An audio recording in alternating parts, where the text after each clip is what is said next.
What is up, everyone? Welcome back to another episode of Check the Kick. Sherdog.com is the website. I'm back. I got Ben Duffy with me. He skipped the preview show, and he really only did it to join me on my show. It's not because the UFC doesn't have a really awesome card this coming weekend. We are coming off of a weekend of elder abuse, you could say, maybe in a way. Some interesting fights. Netflix was a car crash. We saw Mike Tyson's butt. What did you think about that? It looked pretty good for the butt of a 58-year-old man. Okay, so before we get into the show, I did not know the reporter was his son that he kissed. Did you see that whole thing? I did not. So there's a reporter, he's doing the interview. Interview ends. He says, "I love you," kisses him. I thought that was just a random guy. I'm like, why the hell is Mike Tyson naked kissing this random guy in his locker room? Come to find out the guy was his son, so it makes a little more sense. UFC 309 was this weekend, and the old gloves are back. They sure are. Some dudes, my chick was kind of watching this with me, and I was like, these aren't TKOs. Like, people are getting folded like lawn chairs in the wind out there. We're not going to talk about much, but like, dudes are getting folded in half. Yeah. Obviously, the new gloves experiment lasted well under a year. People have been clamoring for new gloves for at least a decade. The UFC gave it a shot, and now we're going to be in this confusing situation where they will be using the old gloves on numbered pay-per-views. They'll still be using the new gloves on Fight Night events. I didn't know that. This is the first time hearing of that. It's not okay. That is shit that if a Russian promotion did it, we would consider putting asterisks on the results in the Sherdog Fight Finder. Having your fighters using different safety equipment from one event to the next, it's literally like watching some podunk promotion in Uzbekistan that has people wearing like amateur MMA shin guards for one random fight out of every three. It's not okay. It's weird. That's like when you see a video on social media and it's like two drunk dudes boxing with like Walmart boxing gloves that like a friend has at their house. That's not. No, it's like one guy having Walmart boxing gloves and another guy having a pair of like those Hulk fists, that they sell to like 5-year-olds that make big Hulk smash sounds when you swing them. It's not cool. It's not okay. Do you remember the sock'em boppers? I don't. So they were like inflatable. They were inflatable, giant punching. They're gloves that you could put on each hand. They're boxing gloves, but they're made for punching. They're for kids. They're called sock'em boppers. If you grew up in the 90s like me, you'll know about this. If not, pause this and go look them up. They're funny. So you fill them up with air like an inflatable, like a beach ball. But you put your hands in them, and me and my friends used to beat the living shit out of each other, and like definite concussions. We used to literally sock the shit out of each other. And one of my friend had moon shoes. So we do it in moon shoes. Remember the moon shoes with the? Yeah. Yeah, we'd fight each other with moon shoes on and sock 'em boppers. So basically, you made your own bounce house out of fight circus shit. Yeah. We will. I just don't understand why they're doing this back and forth with the gloves. And you know what's kind of annoying too is they tested out some new gloves, and I did a little bit of research into the manufacturers of these new gloves and what they made, and like this was their first time making like any combat sports stuff at all. And I hate that the shot they gave, at a new glove was a really shitty. Trevor Whitman's right freaking there, man. What are they doing? Yep. Trevor Whitman's right there. You have a long-standing at this point relationship with Venom. It's weird. Yeah. Here's $250,000. Just go test out some shit. Let me know, come back in 3 months. Let me know what you got figured out. Like it's 1,000% doable, and it probably wouldn't even cost them a lot of money. And again, I ask this, anytime somebody kind of brings up the UFC's glove crisis. The UFC has owned Pride Fighting Championships and all of their IP since 2007. Real quick, name me all the Pride fights that were significantly affected by eye pokes. I'll wait. Well, and we're just going to use that as a segue into 309. Like, we only saw one eye poke and it didn't really get called. And that was the dirtiest fighter in the UFC, Chandler, when he poked Oliveira straight in the eye. That was really the only eye poke. And I guess since we're on eye pokes, we'll get straight to Jon Jones. First segment of the show, out with the old. And when I say old, I mean old guys, because it's kind of fitting. Jon Jones defeats Stipe Miocic via spinning back kick to the body in round 3. Cool finish. This fight told me absolutely nothing personally about what I should expect for the future of Jon Jones if he decides to unify the title. But what it did tell me is that he still has all his tools and he's still willing to use them. He has all of his tools. He's willing to use them. And that sounds like a non-observation, except for the fact that late in his run at light heavyweight, that was kind of a problem. Like late in his run at light heavyweight, he was getting into this weird phase where I don't know. Obviously, I am not qualified to psychoanalyze Jon Jones in or out of the cage, but it's almost like he was just trying to find ways to challenge himself. How else can you explain him fighting Thiago Santos and going, you know what? I'm just going to get in a leg kicking contest with a guy that leg kicking is pretty much the last thing he does well. I'm not going to try anything else. What made him terrifying at the height of his run was that he could kind of experiment and mess around on the feet and use his unorthodox striking game, because in his back pocket he always had, well, if things go sour, I can push you up to the cage, get double underhooks, tip you over, and elbow the living fuck out of you. And then he stopped doing that. On top of that, I mean, he was a notoriously kind of not slow starter in the sense that people were kicking his ass, but kind of a deliberate starter where he'd give away all or part of the first round, just kind of get in the range, get in the rhythm. That's all gone. Since he's been at heavyweight, he's been on these dudes fast. I mean, and I agree. I think something that even if it is Ciro Gane and Stipe Miocic, Jon Jones was, especially towards the middle to late part of his run through light heavyweight, like he stopped being a devastating finisher, and he was just a guy that, like Anthony Smith, like he can go out there and completely outclass you, but he's not. I kind of don't want to put too much into his punching power, because I know he did buzz Stipe at one moment, but and we'll get into Stipe in a bit, but this was like, I went and looked through the top 15 of the UFC rankings at heavyweight, and maybe Waldo, whatever, Cortez Acosta, maybe that's who I'm picking Stipe to beat. But I went through and looked at the top 15 and thought about their games and actually did some critical thinking, and the way Stipe looked, fuck, he looked bad. I thought he looked like Stipe Miocic. If you're watching a Stipe Miocic fight and you're like, what is the matter here? And then you realize that you're playing it back at 0.75 speed.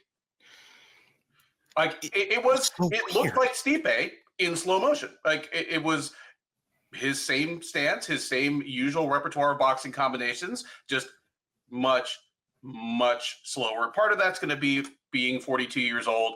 Part of it is going to be being idle for 3.5 years.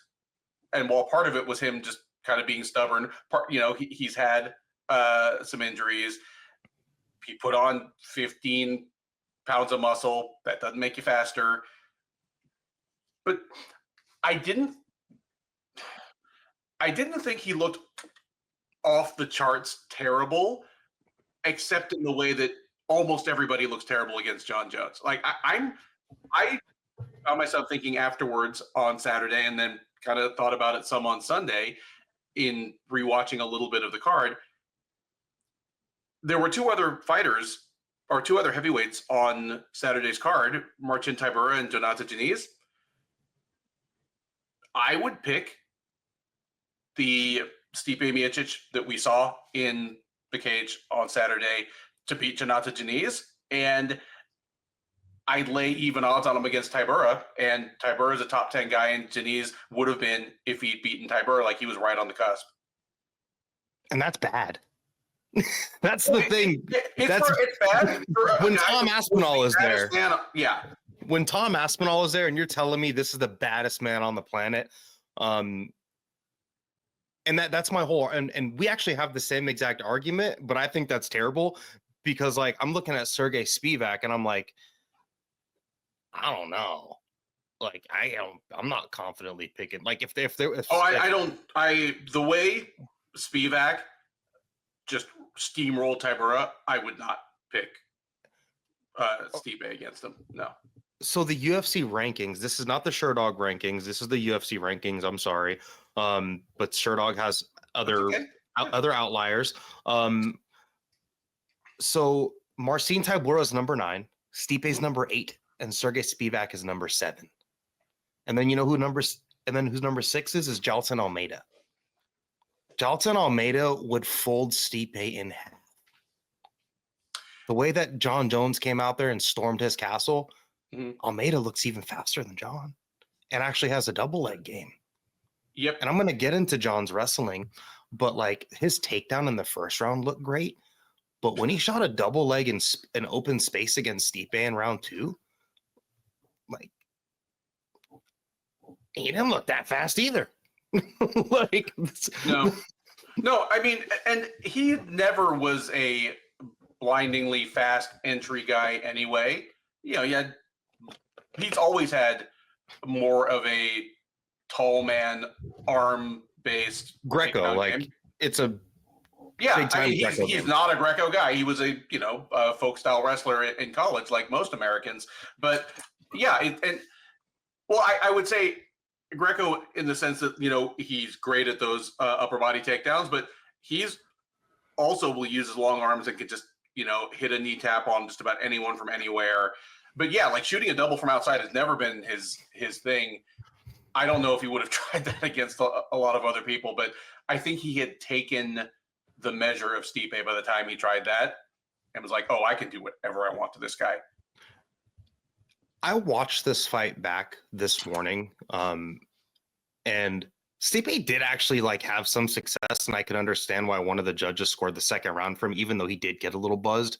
Like when they would come together in the clinch, like Stipe landed like 3 good uppercuts in this fight that like snapped Jon Jones' head back. And like if it wasn't like, and I understand why you said you'd pick him to beat like a Marcin Tybura, because like, I mean, Tybura is not, we watched Tybura get touched and dropped by Diniz by a similar small uppercut, and Stipe still has power. In the first round before he got taken down, he landed a little pullback right hand. He has that little crafty pullback right hand, but against someone that's so durable like Jon too, like Stipe is not going to be able to cut a corner, hit an angle and fire a straight shot down the pike and flummox him like it would, to many other heavyweights. Yeah. No, I mean, it's beyond just, hard to hurt Jones. I still think Jones might have the greatest chin in MMA history. Like you think of the people he's fought, and he's never even been really hurt. And if he has, he's got the best poker face as well. And he no sells it. That's the funny thing. Like outside of the cage, he's so bad at lying. Like everybody's just rolling their eyes. But in the cage, like I said earlier, it is so hard to look good against him. And part of it is that he has an incredible chin. Part of it is that he no sells what they do. And part of it is he just doesn't let anyone get anything going. Whenever Stipe landed a couple decent shots on him, he does the Jon Jones thing. He just backs up. That's all he has to do. And it just sort of stops whatever is not going his way. And I'm not criticizing it at all. It's brilliant. Like, why would you stand there and get blasted? I thought his teep kicks to the gut, where he was literally stabbing his big toe into Stipe's guts, and then his idea behind that, where he said in his post fight, I may not love him as a person, but he's not stupid in the octagon. He's really freaking smart. He was like, hey, we knew he wasn't a bigger heavyweight. We knew he had good power. We knew he had good footwork. So we were just going to kick him to the body to try to take as much wind out of his sails. I am just paraphrasing. A lot of head kicks from him too, which kind of, kept Stipe's right hand at bay. That was smart. He has to block the head kicks, keep blocking kicks, kick the arm. That's going to take all the power out of your right arm. I thought that was really smart. There's not 10 years ago doing what Jon did with that spinning back kick as a heavyweight would be like unbelievable. But now there are other heavyweights on the roster that you could totally see doing something like that, which just makes the future for him really interesting if he does what we want him to do.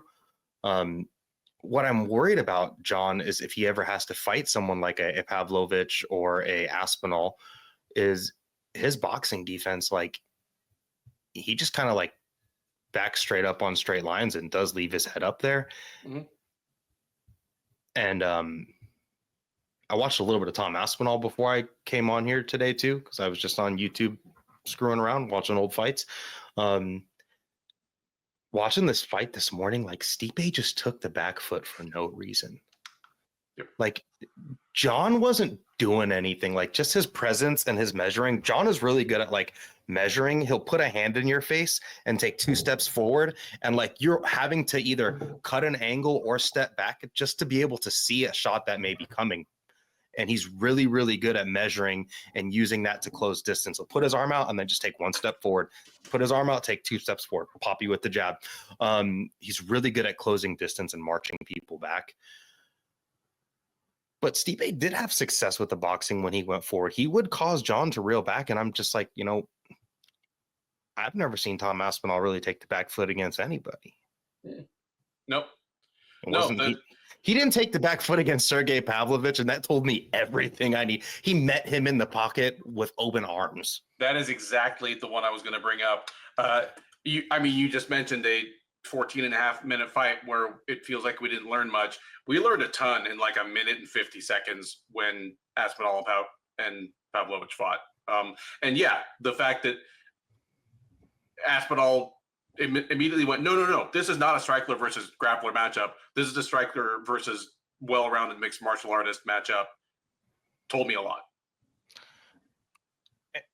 The willingness to meet him in the pocket and be faster, and just like, and I would just, because Jon Jones is another dude that is so confident in his game. Stipe did not look confident in his game or himself this weekend. Jon Jones is like, if I could think of a couple of the most confident dudes on the roster, like I'm thinking of Jon Jones, I'm thinking of Ilia Topuria, and I'm thinking of dudes like Tom Aspinall. These aren't dudes that take the back foot. They know and they have trust in their game. And, we saw Max Holloway take on Ilia Topuria, a beloved dude against a young up and comer, and 2 dudes that really trusted their game. And I'm just, man, I really hope Jon Jones does the right thing, but I think there's like a 3% chance. We'll see. We're running out of other things that the UFC could feasibly do with them. When Dana White is at the press conference saying like, no, Alex Pereira is not a good wrestler, Jon Jones will make it the biggest heavyweight title fight of all time. Maybe they will give him his Deontay Wilder money, and that's estimated to be like around like 30 million. From a little bit of research I did at that time, where he was kind of shutting down the Francis fight. At this point, call Turkey Al-Sheikh, man. That's all I got to say. If he wants it to happen badly enough, he might be able to sweeten the pot. There's a card this weekend in Macau with a bunch of people on the undercard that I probably would really struggle to pronounce. You can have all the losers off that card and Jon Jones and Tom Aspinall be the main event, and I will purchase the pay-per-view without a doubt. It's a one fight pay. I'll pay $100 for it. Boxing. Yeah, but it's something like that's worth it. I really hope they can make this happen. One good thing is the way that Jon was able to dominate. I mean, his ground and pound was so great. Everything. He kind of seemed to maybe take round 2 off a little bit. But then in round 3, he really started to get the kicks going, took Stipe out. I think this will build his confidence enough to take that Tom Aspinall fight. Jon Jones seems like a dude that is, I mean, clearly is fueled by his ego, and him coming off of a big win like this against the legend, like this may be the, put the gas in his tank to feel like he does maybe have a shot against the young guy. And I've said this before. I don't think Jones thinks Aspinall will beat him. Like I think Jon Jones is confident in his ability to beat anybody on the planet. But I also don't think he's going to take that kind of risk, without the proper inducement. Because ultimately, Jones knows he has a limited number of fights left, and only he knows how many there are. Maybe he knows he has 1 fight left. Maybe he believes he has 3. But I've said this before. If he has 3 more fights, if he decides he wants to fight 3 more times, winning or losing the next one will have a huge effect on how much money he makes in the other 2. And whatever he makes in the next 1, 2, 3, who knows how many fights, is the nest egg he and his family have to go on for the rest of his natural life. So I don't blame him for being strategic about this. Like I don't agree to the idea that he's ducking anybody if that has any element of actual fear implied in it. Jon Jones is not scared of anybody. I watched Jon Jones run basically naked with a 12-gauge shotgun in his hand through his front yard. I'm pretty sure that, I would do that probably too if I was in that same situation, but I would be scared. Jon Jones probably did that shit with a smile on his face. There's one thing about him. I think he likes to hurt people. So being in the octagon is doing this is the perfect thing for him. I think he understands that it's a risk. And yeah, Jon Jones is, of course. The betting odds are, I have them for a potential match. Let's see, where are they? Without looking, I'm going to guess that Jones is a favorite, but it's within like minus 200 or so. And this is from ESPN, the night of the broadcast. I actually screenshot this. Hypothetical odds according to ESPN Bet. Tom Aspinall is your favorite, minus 150. Oh. Jon Jones comes back at a plus 130 dog, and I actually kind of agree with them. I'm not too surprised by that. Like I expected Jones to be a modest to moderate favorite, but I'm not surprised by that. And whatever crazy, that right? initial line is going to move based on what. Like if everybody thinks that that's ridiculous and Jones is going to crush him like he has everyone else, that line will move fast as people start hammering the underdog line on Jones. So. And if you're Jon Jones, you're a dude that loves to do tape study. Like Jon Jones spent more time in the cage with Anthony Smith alone than Tom Aspinall has spent in his whole entire career. Huh. He has like less than 25 minutes of total fight time. To watch Tom Aspinall tape is, for me or you, it's like, that's pretty scary. You watch that and you're like, okay, so he met this dude in the pocket once, he hit him with a 1-2 and the guy died. Okay, let's watch the Curtis Blades fight. Okay, Curtis Blades clinched him up against the cage. He immediately reversed that and then bonked him with the jab. Yep. Let's watch the Volkan fight. He took him down and twisted his arm off. It's probably daunting, and it's like there's not enough there. Like, yeah, I would like there's not a lot, Agreed. I mean, of the people that Jones has fought, Gane has a relatively short reel, but it's not as short as Aspinall's. And for Jon Jones, like, does this do anything for his legacy to you? Like, do you see him any differently than before he went into this fight? Because he cares about his legacy. Not especially. He went out and did exactly what he was expected to, and there is a certain something admirable to that. I mean, what is it that the UFC booth force-fed us reflexively throughout Saturday night, throughout last week, throughout the 4 or 5 months after the fight was finalized? What do they keep force-feeding us? Stipe Miocic is, I mean, they tried to say he's the greatest heavyweight of all time. Some of the more reasonable heads would kind of tone that back to he's the greatest UFC heavyweight champ of all time. And that's all based on him being the first and only one to defend the title 3 times in a row. Like, when you think of all the great heavyweights that the UFC has had, if it were easy to do that, someone else would have done it.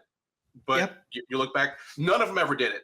And that's because MMA is a chaotic sport, and nowhere is it more chaotic than at heavyweight, where, generally speaking, the baseline punching power level is higher than any other division. And all due respect to the great heavyweights we're talking about, the baseline skill level is lower. Like, you know, if you talk about the best 5 fighters in the world at any weight class from 135 to 170, basically all of them are good at everything. And all of them are very athletic, and all of them are in incredible shape.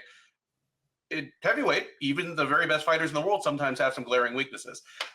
So all I'm saying, you're not wrong with that statement, and it would really upset people. But like, Jon Jones is an amazing fighter, skill for skill. He has an incredible skill set. But if Deiveson Figueiredo was a heavyweight, he'd be a knight. If someone with Petr, if we're talking about them, if Petr Yan was a heavyweight, could you imagine? He'd have like 100-0 record. If 30-year-old Demetrius Johnson was 195 pounds, I would take him over anybody on the planet, even heavyweights. And it would be destruction. Mm-hmm. If Henry Cejudo was a welterweight, you'd be like, who's GSP? Yeah. But that's different. That's a whole different, you know. This is my long way around of saying that, all Jones did on Saturday was go out and beat somebody badly that he was supposed to beat badly. But even just going out and towing the line and beating the people you're supposed to beat every time, it does provide a boost to your legacy. Because again, if it were easy to do that, there would be some UFC heavyweight champ out there that got 7 or 10 defenses in a row like so many other divisions have. It ain't easy. And it's exactly what he did at light heavyweight. It's exactly what Anderson Silva did at middleweight. Like, some of Silva's individual challengers were not the best, but there's something to be said for just, he went out and beat the guys he was supposed to beat for 8 years in a row, like, 15 fights in a row. If that's all Jones did, and especially if Jones after this goes out and beats Aspinall, everything's forgiven. This is all forgotten. It's all fucking washed. If he fights Aspinall, win, lose, or draw, if he just fights Aspinall and unifies, whether he, if he unifies, he wins. But regardless, if that heavyweight title gets unified, null and void. My whole argument, throw it in the fucking bin. And you started talking about Anderson Silva, and he's, I mean, if I could pick 2 of my favorite fighters, they're Anderson Silva and Khabib Nurmagomedov. Those are probably my 2 personal favorite fighters, 2 very different. And I started thinking, and I'm like, this fight is really similar to when he went to 205 and fought James Irvin. Okay. Like a similar, and they both did what they were supposed to do. Oh yeah. But at the time, people were like, how is Anderson Silva going to deal with a guy like James Irvin, who's incredibly athletic and fast and hits like a truck, and they can show you a highlight reel of him, like, Superman punching Terry Martin in like 8 seconds. And then Silva made him look like a guy that had never fought before. Yeah. Well, so catch his kick and kill him. Oh, punch like a hole through his lip. You remember that? Like he knocked one of his teeth. Like through this. Yeah, the guy had a second mouth on the side. He had gills. I think that's my favorite MMA fight. Whew. Like, I think that's my favorite MMA fight, because that was before people were like jumping weight classes and shit. And like now it means nothing to go up a weight class and like murk somebody. But like at that time when Silva went up a weight class, a 20-pound jump, like people were like, this is pretty crazy. Can he do this? And he went up there and just caught a body, and people were like, oh. Yep. This fool's different. And Jon Jones is different, man. He's incredible. You know, regardless on where you have him on your, you know, GOAT list or Mount Rushmore, whatever, you'd be a fool if he's not there. PEDs or not. He is an incredible athlete. He looked great. He showed us that, you know, I might not personally rank him as the number one heavyweight on the planet, but he's in the top 3. And it's you know, him, Ngannou, and Aspinall. And that's a really good table to be sitting at if you're Jon Jones at 37.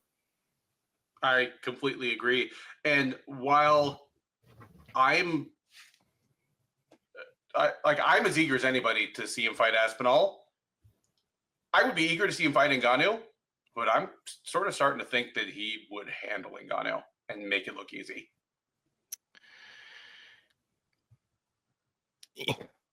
You know, the Ngannou that fought Stipe in the second fight was maybe like the scariest heavyweight MMA fighter I've like ever seen, point blank period.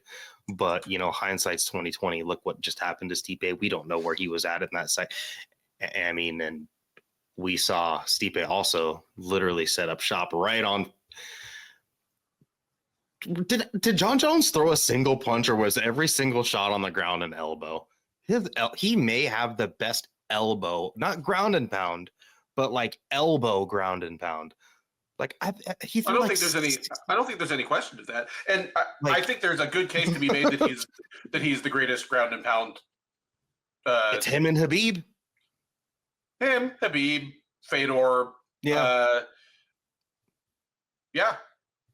You know what I mean? Like the when Jon Jones, he has such an old school game where he like sets up in your guard and he frames. First off, how did he not look like Amanda Serrano? Like they were just like it looked like I used to ride 4-wheelers a lot when I was a kid, and I'd be a dumbass and ride with no helmets, and sometimes I'd ride through like a bunch of tree branches and shit, and I'd be, oh fuck, and they'd all scrape my face and shit. That's kind of what Stipe looked like. How did he not like it? Because Jon Jones was hitting him with the fucking hatchet like 50 times. Maybe it's just because he's a firefighter and his skin is just leathery and tanned from being in burning buildings. I don't know. He must not wear a helmet when he goes into those fucking buildings. He probably doesn't need to. We've seen him get knocked out, but like I've never seen, like, you know, now that I'm thinking on it, we'll go to the next fight here in a second. Have you ever seen Stipe like physically like bleeding, bloody, like busted? Like I was watching his fights back today, and I can't recall seeing him like super lumped up. Like in the Francis Ngannou fight, in their first fight, he was a little lumped up in the post fight when they, you know. But have you ever seen him like cut and? Not that I can think of. And I actually have seen a bunch of his post-fight presser photos over the weekend just because I was mining for photos for him for other things. And yeah, even after long fights with DC, long fights with other like heavyweights that definitely hit him a lot. Yeah, JDS, who hit him a ton. No, he looks a little marked up, like weird, like after a decent sparring session at the gym. Yeah. I don't know how he took all those elbows. We talked about what's next for Jon. What do you think's next for Stipe? He said he's done. Do you think he's ever coming back? I don't think so, man. I think he's done. I think the way he talked in the post fight in the cage, he was like, "Oh yeah, I'm done." Like I think he knew he was done going into this fight. The way he was like, "Oh yeah, I'm done." Like, isn't this obvious? And the way he said it, I think like he might have been done. But Even if he'd beaten Jon, I think he might have been done. Oh, I think he went into this camp when he signed it. He's like, "This is my last fight. I'm gonna make $2, $3, $4, $5 million. I'm outie." Like if he beaten Jon, how do you possibly go up from there? and he's never allowed himself to fully need this. You remember that it was a story that even while he was the heavyweight champ and maybe the greatest heavyweight champ in UFC history, he was still working as a firefighter. Like the dude was still just sliding down the brass pole, waiting for the bell to ring, probably lifting weights and like hitting the bag, while the other guys are playing poker. There was like a UFC embedded from one of this DC fights, and he's like fucking cleaning toilets at the firehouse still. Yeah. Like incredible, honestly. He doesn't need this in that way. Like I'm sure he has the competitive itch, and you'll always have that. If you have that, you have it. But he's not going to be one of these sad sack cases where he's like selling his belts on eBay 5 years old from fight now. kits. He's selling his fight kits on eBay. No, he's so smart. He's not going to be he's so set up. He's fine. Like besides all the UFC shit, like even when he retires from firefighting, like the dude's going to get a pension. Mm-hmm. Yeah, like he's golden. He's going to be fine. Glad. He's a made man for what it's worth, probably the best gym in Ohio. Like, yeah. What is one thing you're going to miss from Stipe Miocic? Dude, I'm going to miss a ton from Stipe Miocic. Like, he's one of the greatest fighters of all time. He was generally a lot of fun to watch, which not all great fighters are. Not all great heavyweights are. It doesn't matter as a primary thing, but as a tiebreaker, as like little extra sauce, it's always great to have just decent people in the sport. Like when he and Daniel Cormier fought each other multiple times, I remember thinking, this might be the highest level fight in MMA history between two people that I am dead certain will never beat their wives or pop for PEDs. Yeah. Like, how often do you get a fight between, maybe two of the top 10 pound for pound fighters on the planet that are just both good citizens that you would be happy to like have your kids run into a wrestling camp? Only other one I could think of is Poirier and Holloway. Yeah, that's about it. and that really was kind of the heavyweight version of that. Two guys that it's not just that they're like decent citizens, they're like good enough citizens and good enough family men that it's actually admirable. It's not the famous like Chris Rock people asking for a cookie for doing shit they're supposed to do. It's like people that are actually like positive human beings. It doesn't matter. It doesn't make them better than Jon Jones. Well, it doesn't make them better fighters than Jon Jones. But if we're going to have to watch people go out and fight anyway, it's always nice if a few of them are people that you can point out to your kids and be like, yeah, do like that guy. Last thing before we move on, my biggest thing I'm going to miss about Stipe is I am not a Machine Gun Kelly fan at all. But I love his walkout. Yeah. The bitch, I'm from the land till I die, and then the walkout, like it's a perfect from Cleveland. Like he embodies Cleveland. Yes. My mom is from just outside of Cleveland, Ohio. So, is your mom more of a Bone Thugs and Harmony girl, though? East 1999. There you go. But no, I do, and I always enjoyed Stipe's walkout. It's just one of those, badass walkouts. Yeah, and always love it when a fighter picks some like actual local flavor for their walkout track. Except when Brazilian fighters get custom raps written for them, because those are always garbage. But anyway, yes. All right. Moving on to the co-main event, we have Charles "Du Bronx" Oliveira, kind of shit kicking Michael Chandler in a really cool way. I hate to use the term shit kicking, but that's kind of what happened. Michael Chandler, again, the elder abuse card, old guy, 2 years off, came in and did you score that last round of 10-8? No. Scored it a 10-9. Would you have scored it a 10-8 if what caused the wrestling entanglement and all the shots on the back of the head and behind the ear, if a punch caused that in the fifth round? I don't It know.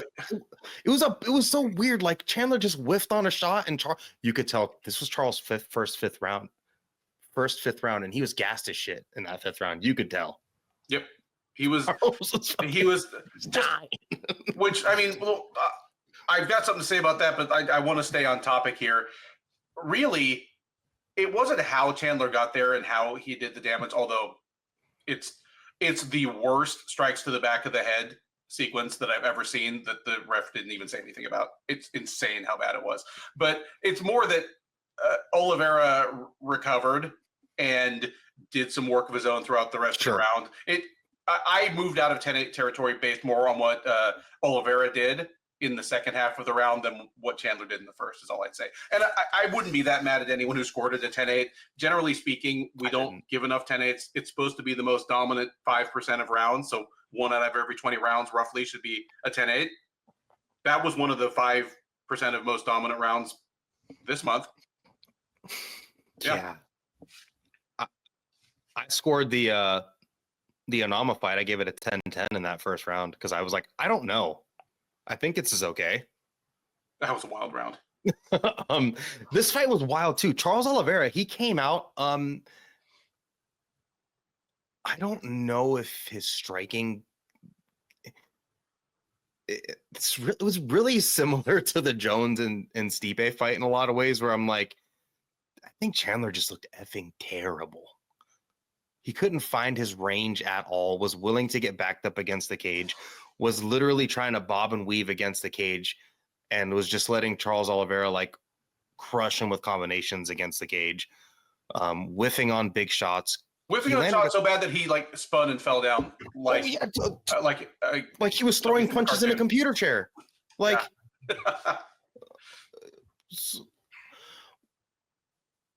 what?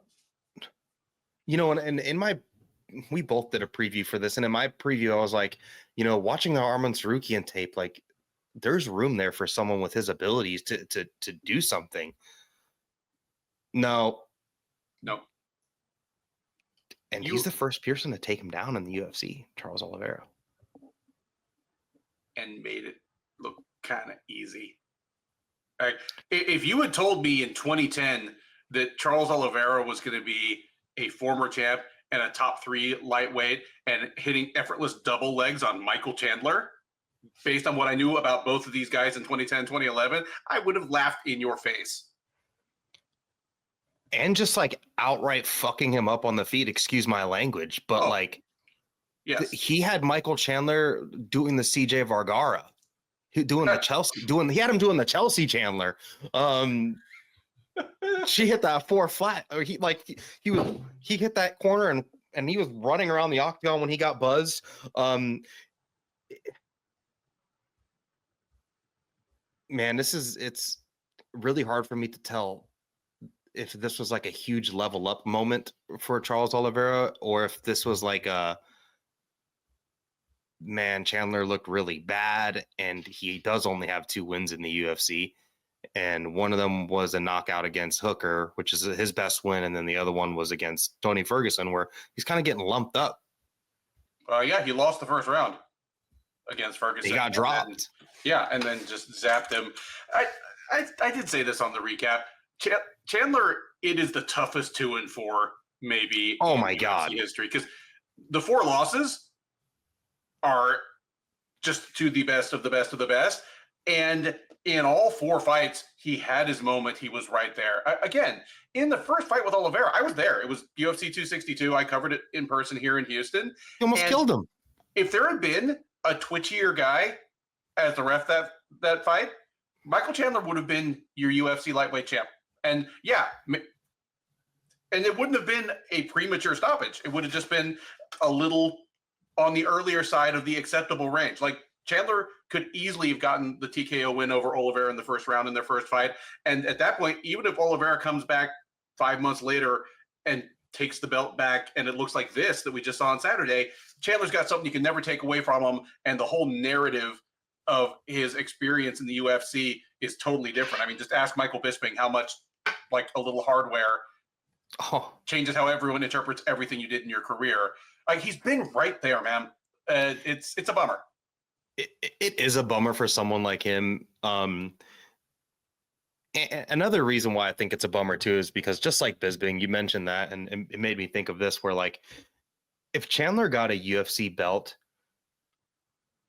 how likely is it that he becomes part of the commentary team or the desk team?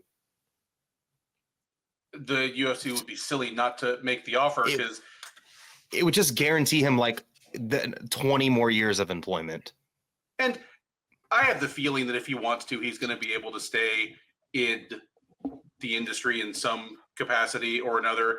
If not for the UFC, then for one of its broadcast partners. Like, I don't think if the UFC had a choice, they would have Chael Sonnen on as many of their cards as they do. But you know what? You can go get a job with one of the UFC's broadcast partners, and the UFC doesn't tell ESPN what to do. ESPN tells the UFC what to do. So we might still see Chandler around. He's made for it. He might be the most media-polished, media-ready, high-level fighter in MMA right now. I'm not saying he's like a Paddy Pimblett, Conor McGregor type trash talker. I mean, he'll do a little talking, but I'm just talking about a guy that when he gets on the mic, it feels like you're watching like an NFL press conference where you have people that have years of actual media training. Like he's ready for the desk. He carries himself like someone that has an earpiece in with a PR person in their ear, like live, like, hey, say this. Oh, stay away from this. Like he's very calculated on the mic. It's like if Israel Adesanya had Michael Chandler's on mic ability, as much of a fan favorite he was when he was streaking, he would have been blowing the roof off of places. He would have been like beloved. And it's Charles Oliveira looked great. Supposedly he had a knee injury. He had 2 torn ligaments. He didn't mention. And maybe that's why he wrestled. But his wrestling looked awesome. Double legs, his back take game against the cage. Like if Charles Oliveira pushes you up against the cage and you are not like digging underhooks or elbowing his face off, like if you put a shoulder up to the cage and Charles Oliveira has, any sort of gable grip or any sort of grip on your back, it's curtains. Like he's taking the back. Michael Chandler does have really good rear naked choke defense. He does, which is ironic because he's been choked out that way like once or twice in his career. But Dustin got him with it, and Charles couldn't twice. And it ain't easy. Like even at this point, dilapidated as he is, well, it's kind of like I said about Stipe.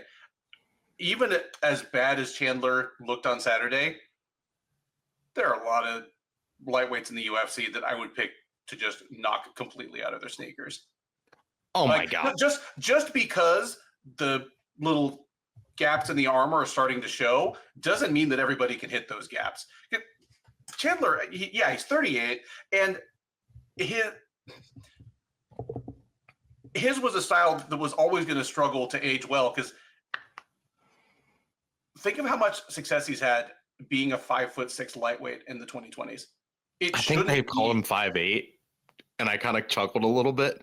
I'm just looking at the top 15, and it's like, I'm pretty sure he would punch Beneil Dariush's head off, and he's ranked number 8 in the division. Michael Chandler's biggest problem is that he's had to fight Dustin Poirier and Justin Gaethje and Charles Oliveira twice. Like that's his biggest, like he didn't get a single softball coming into the UFC at all. Like Jim Miller has won 6 of his last 8 fights. I'm pretty sure I would take Chandler to beat Miller pretty easily. And by the transitive property of MMA math, I would pick him to beat all 6 of the guys that Jim Miller has beaten in the last 3 years. Oh God, he'd kill Damon Jackson. Yeah, dude.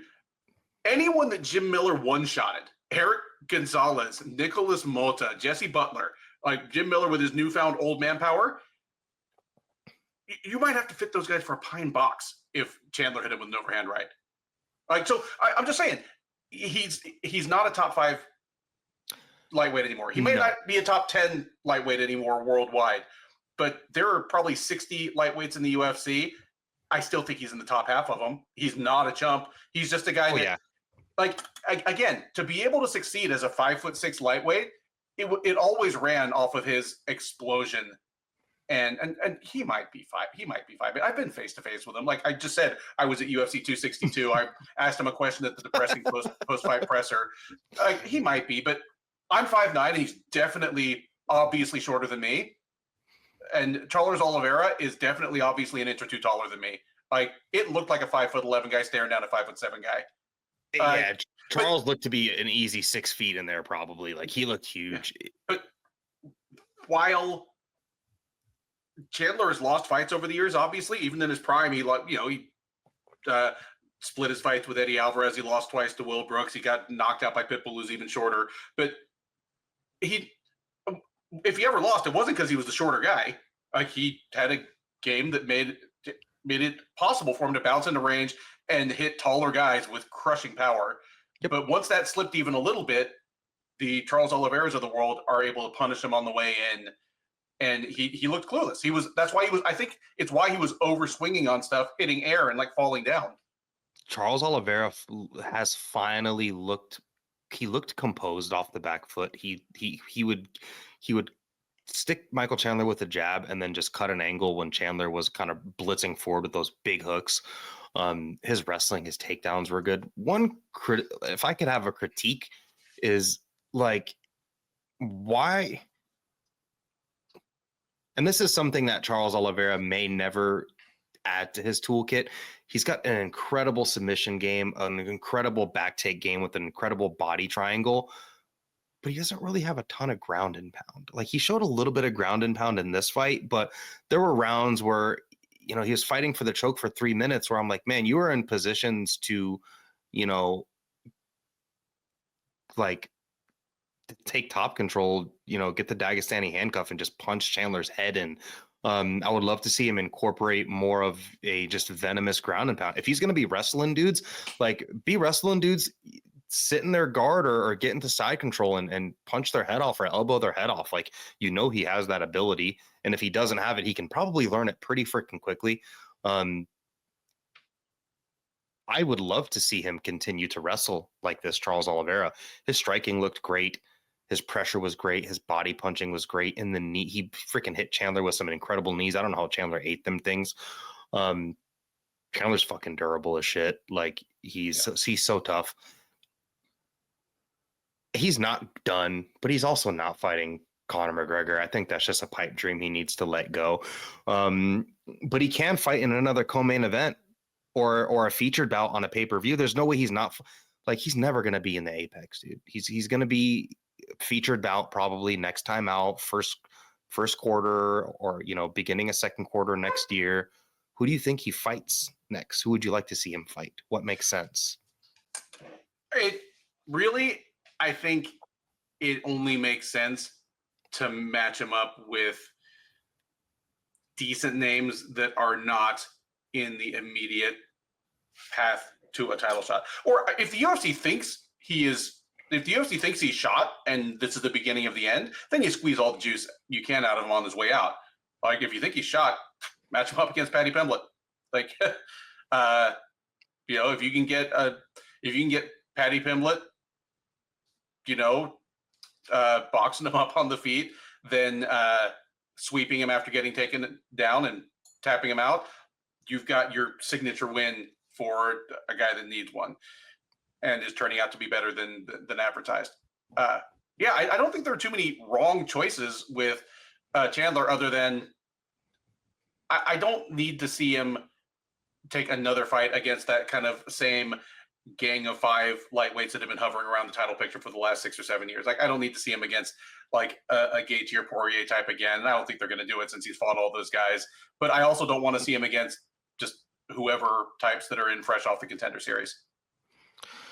Not many guys are going to be willing to fight him that are up there at that level too, because you've heard Poirier openly admitted to biting his fingers because they were in his mouth while he was fish hooking him. He was like blowing blood boogers into his mouth.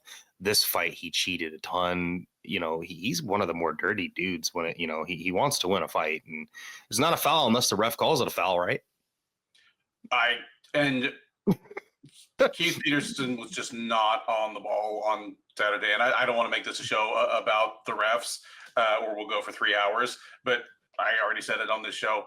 Yeah. That was the worst back of the head foul sequence that I've ever seen in a global level promotion that wasn't called. It was 10 flush hammer fists right to the brainstem. Like that might as well be the video for ref training. You want to know what the back of the head looks like? This. Yeah. Thump, thump, thump, thump. And then the result, pan to Pritchard Colon.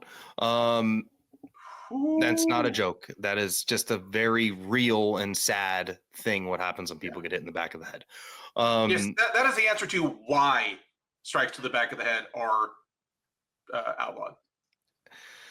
So it's too bad that he didn't fight better in this fight, because if he would have, and the 5th round was incredible, and I think one thing about Chandler is I really respect his understanding. He's in the middle of the fight and he's like, I'm not winning this fight. Let me do the crazy jump thing and slam, even Charles Oliveira was smiling because he knew what was up to.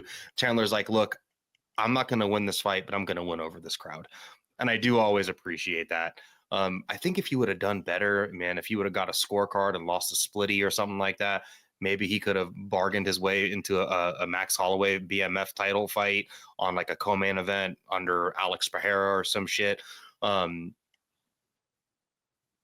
mean, I think Max Holloway, even though he's coming off of a vicious knockout, would probably, do really bad things to him. I'd love to see him fight someone that's got a really similar game to his. And they almost have an identical game. Benoit Saint Denis. Have a really similar game. Give him, the featured bout on a random pay-per-view sometime next year. I think him and Benoit Saint Denis would be fun as hell. And if you, meaning you're the UFC's matchmakers, if you think Chandler is shot, if you think Chandler is one bad loss away from retiring, you do it in France. Yeah. If Benoit Saint Denis lamps Michael Chandler in France, like the pop he gets from the crowd is gonna allow that guy to skip a couple places in line at lightweight. Or Moicano in Florida next year in a random card in Florida. I know they're going now, but they're going to be going back again next year. Him and Moicano would be really fun too. And what kind of outlandish shit will Moicano say? I'm here for it. Yeah. Like, when Moicano comes on the screen, by that point, as of lately, he's been the main event. So at that point, I'm already like, yeah, it's time to get into the Sherdog post-fight show comment section. I would rather see what's happening in here than hear what Moicano has to say. He'll be trying to peddle off Dogecoin in his next post-fight. I mean, he's now opened the doors to some great trash talk avenues. I mean, he could threaten to have his dad put a baby in Michael Chandler. Jesus. Yeah. Yeah, and I think that'd be an awesome fight too. There's no wrong fight for Chandler either because he always brings it. Name me the boring Michael Chandler fight. Like that's what's been so incredible about having Chandler, Gaethje, and Poirier in the same division for the last 5 or 6 years.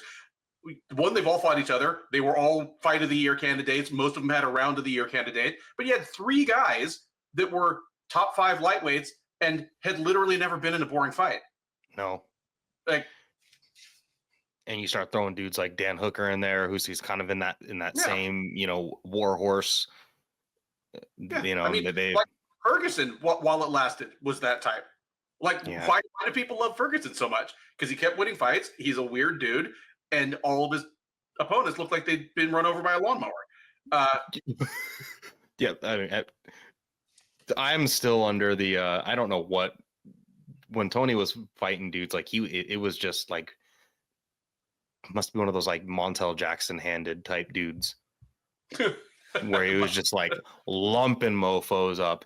Charles Oliveira, what's next for him? Does he sit and wait? Does he rematch Holloway for the BMF belt? What do you think? we just ran an article on Sherdog today. It helps. Like, I love that we have Marcelo Alonso on staff. He's the OG. He is one of 2 media people that covered UFC 1 like it mattered. There was him and what's his name from the Wrestling Observer. Like the OG of pro wrestling writing. I'm so embarrassed. I was never a pro wrestling guy, so Dave Meltzer. Okay, like perfect. Yeah, Marcelo Alonso and Dave Meltzer. So I love on a historical level that I get the privilege of editing this guy's stuff 30 years later. But it's also nice because he will translate stuff that Brazilian fighters say to Brazilian media that they don't say at the English press conference. Like, he talked about his 2 knee injuries. He talked about what he wanted to do next, and he really did sound like he was just leaving it in the hands of his handlers, Georgie Macaco and Diego Lima. But they've done fine up until now. They've done fine until now. Like, as soon as, and this is not to take anything away from Macaco because he's one of my favorite fighters of all time, but once the Bronx started working with Macaco and Shoot Box Diego Lima, that's when he got nasty. That's when he got tough. He wasn't the guy that wilted anymore when people hit him.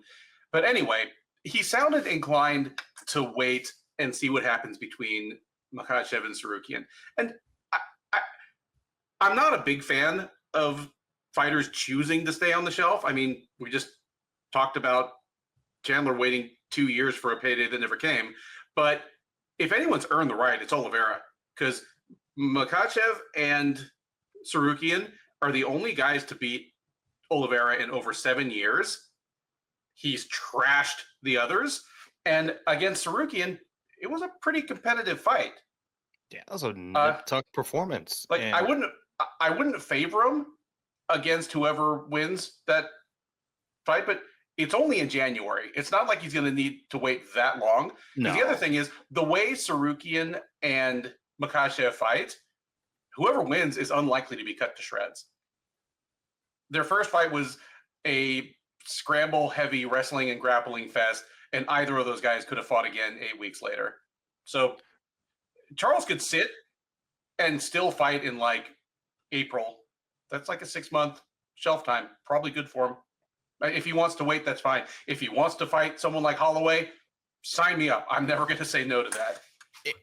And if Holloway would have just, it's tough for Holloway to go into a fight with someone like Oliveira, especially the way he just lost, but it is Max Holloway.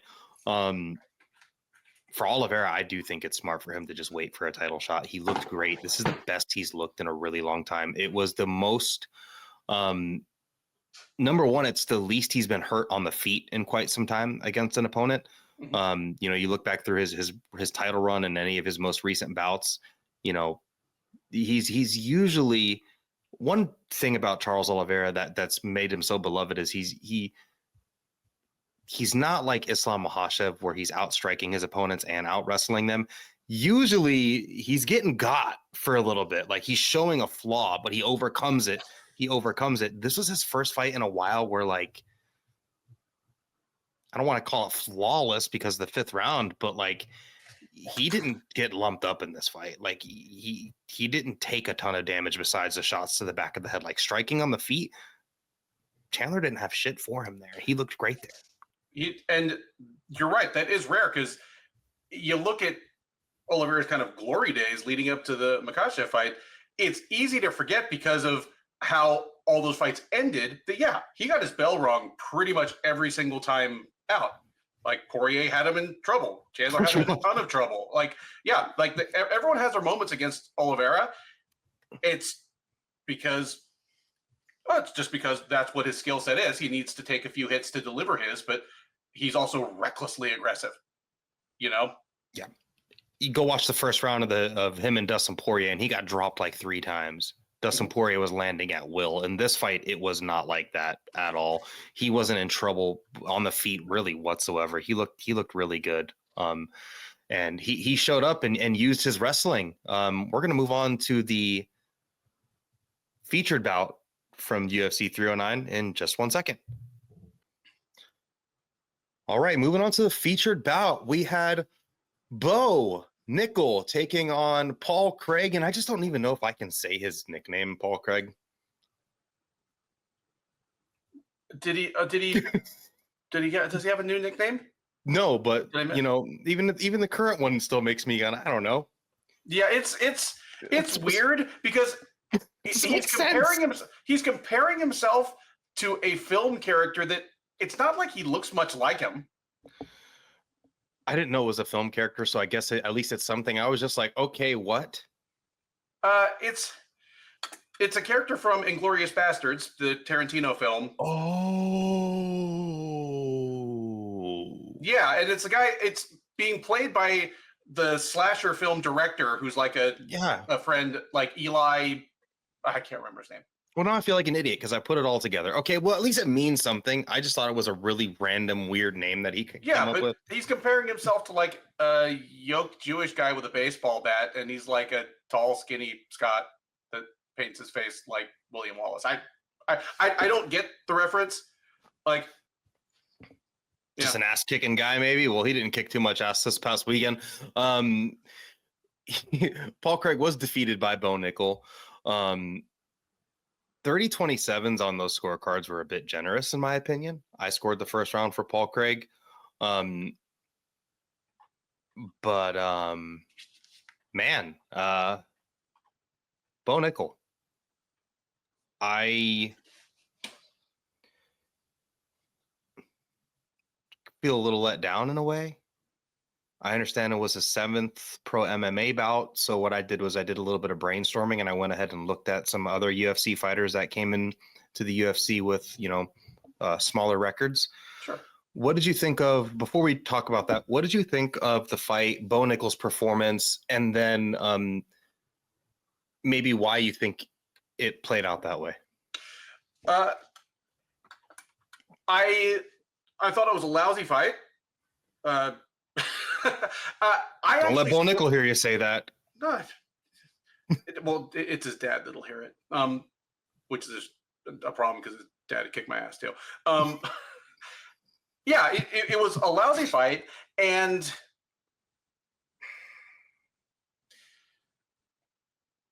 it's really when you are a greater than 10-1. Well, hell, when you're a greater than 5-1 favorite, but certainly when you're a greater than 10-1 favorite, just getting your hand at the raised at the end isn't enough to basically hold serve. People expect more out of it, and it's not fair because the thing is, if you're a 10-1 favorite, it's not because the bettors or the bookmakers think you are 10 times better than the other guy. It's that they think you're 10 times more likely to win. They're looking at the probabilities. It's not like a minus 1,000 favorite is supposed to beat somebody up 5 times worse than a minus 200 favorite. It's just supposed to be 5 times more likely. That's the odds they're playing. If you want to know how badly the bookmakers think one fighter is going to beat another, then look for the props on a finish, which were still huge in this case for Nickal. They were still like in the minus like 800s for inside the distance. It was absolutely a baffling performance. No question about it. Nickal sure seemed to have obvious other routes to victory than winning an ugly, low output kickboxing match against, again, probably the worst striker in the middleweight division. So all we know about Bo Nickal now is that his striking is good enough to barely beat the worst striker in the UFC middleweight division in a striking match without using his wrestling or the threat of his wrestling. Which, okay, great. I guess that's good to know now. But Paul Craig was 3 body kicks away from winning another round of this fight and winning this fight. Or deserving to win this fight. Here's the thing. I would have scored the fight for Paul Craig, and then for me, when I'm looking back at it in my head, it's the same way I feel about the Dominic Reyes and Jon Jones fight. Like, I know in my heart that Dominic Reyes beat Jon Jones. I don't care what the record says. I watched the fight. I scored it the same way I scored this past weekend. Man, it's kind of like, two fencers having they're fencing, a fencing fight, but like, the way I thought was like, well, there's two fencers having a fencing fight, but like one of them has a Glock 19. Like, just shoot him. Like, Bo Nickal, where's your wrestling, bro? By the time the crowd was screaming overrated, that is when you say, fuck this striking shit I'm trying to test out. I'm just going to go take this dude down and squeeze his head off. And that's where you have to ask the questions. Did Nickal come out and fight this way? Here are three possible reasons why he might have. Possibility one, he just legit wanted to test his striking in an environment of managed risk, because not only is Craig not a great striker just because he's so slow and awkward, but he doesn't have the kind of power where if Nickal makes a huge mistake and Craig just catches him flush, it's curtains. You know, there are worse fighters than Paul Craig who have a lot more knockout power. You know what I mean? You totally. Yeah. Well, hell, I mean, Bo Nickal washed the mats with Valentine Woodburn. I would much rather take a flush punch from Paul Craig than Val Woodburn. And Woodburn is a welterweight that doesn't really belong in the UFC. So possibility number one, anyway, Nickal wanted to try out his striking in an environment of managed risk. Possibility number two, he's nursing some kind of injury that we're going to hear about in the coming weeks. Hey guys, sorry, the reason I didn't shoot any takedowns is because I tweaked my back and I can't even tie my own shoes without help right now. Possibility number three, he actually was afraid of getting Paul Craig. Craig has done it to greater and more accomplished fighters. Like Bo Nickal, even if I still believe he's a future title contender, has a long way to go before he can even compare his accomplishments to what Magomed Ankalaev was at the time Craig tapped him out, let alone now. Oh, there's still a Grand Canyon in between the Jamal Hill that Paul Craig submitted in present day. So Nickal might have watched some tape, got in his own head a little bit, and was like, man, what if I'm just destroying this guy and I stop paying attention for literally 1 second and all of a sudden I'm in a triangle I can't get off. I don't know. Like that none of those are valid reasons, because Nickal's absolutely a good enough wrestler that he could have taken Craig down directly into side control every time, which basically negates the possibility of getting triangled. I don't know. So it's all on Nickal to show next time out, because this will be forgiven and forgotten really, really quickly if Bo thrashes his next opponent. He's going to have to. He's going to have to. He's going to have to, because the temperature of the room on social media right now, after the fights, like, I mean, they asked the crowd, the temperature on Bo Nickal went from hot to, I mean, like if you left a water bottle in your car and it was cold overnight. I don't have that problem, but okay. Right now, water's almost, if I leave a water bottle in my car, it's almost going to be frozen now at this point in the morning. What really confused me about Bo is it's like, okay, man, you got a nice, you do this feint the takedown and then you come over with the overhand, and he's got a big, powerful overhand. He's definitely athletic. I think this is his first fight where he kind of realized, holy fuck, MMA is hard. And like putting all the pieces together. That's one realization. Yes. And there's another. Like putting all the pieces together is like, Paul Craig is big. These body kicks kind of suck. You know, but for a guy, I mean, and he's the one that kind of pumped the brakes on this. And I was kind of talking shit in the Sherdog Slack this weekend, but I was like, well, I guess we can kind of put all the Khamzat Chimaev shit straight to bed. If that was Khamzat Chimaev in there, he would have had no fear of taking Paul Craig down and absolutely brutalizing him. Oh. Or he would have just gone out there and did the same thing he did to Gerald Meerschaert. Mm-hmm. One punch dead. One thing we know is today, Bo Nickal should stay really far from Khamzat Chimaev. He needs a lot. He needs a slow roll, and that's fine. It's fine. Here's the funny thing. Nickal himself was saying that this past week, like during the media days and the lead up. He's like but he didn't say that before. Something changed. That's the thing. But like this week, before the fights, this past week, he was saying, I have 6 fights in my career. I'm not ready for a Khamzat Chimaev type. But then after the fights, he was mad at DC for saying the same thing that he'd been saying. Yeah. And you're mentioning that. I think I don't know if you saw the video that I sent you of how he was like, he has a black eye, Bo Nickal, and he's upset about the commentary saying he didn't do a great job. And, even in the post fight, he thought he did a great job. And he's like, everyone I talked to, all my friends said I pitched a shutout. And it's like, well, dude, you need to stop getting advice from your friends, bro. If Alex Morono picks up the phone and goes, hey, Ben, how'd I fight last time out? You're going to say, good, buddy. Honestly, I'm more honest with Alex than that. And that's because you're a good friend. Yeah. And because you're not going to lie. If Bo Nickal's friends are telling him this was a great fight and he pitched a shutout, they're lying to him.